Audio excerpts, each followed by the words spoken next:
All right, guys, so we are at the front desk. Here are the instructions for how to use the self-checkout. The most often mistake that I see this a lot, people come up and they put their information into this and it says user not found or whatever. So if this is the screen for the POS, it has to be a coach that punches this in. So you are a coach.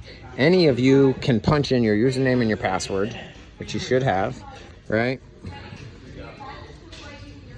So we will do that. Well, let's try that again. Cancel. I don't know what I did there. All right.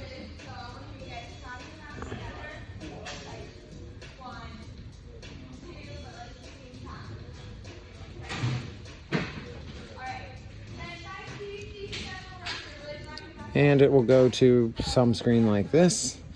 Now, if you were to punch in anything, it wouldn't ask a member for anything. So what I would do, because then you would have to eventually log out of this, just go to the self-service button and then let your members follow these instructions. I am a member, I'm not a member, yada, yada. Then they can find these things on their own. If they are not a member, if they're a guest, they'll have to punch in credit card information and all of those things.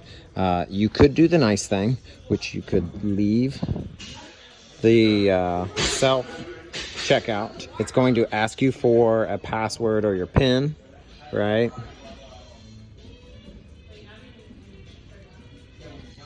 And then again, it's going to go to this screen. So at this screen, again, this is kind of your coach screen. So you can see there's the self-service button. If you have a member here, you can go ahead and type in all of the things that they're going to buy, and then you can add their name, and then you can confirm their payment right here, right now. And then with them there, you could go ahead and say, hey, you're all set. What I would definitely recommend is don't make a habit of that. Just have them and go to that self-service and have them go through this process so they get comfortable.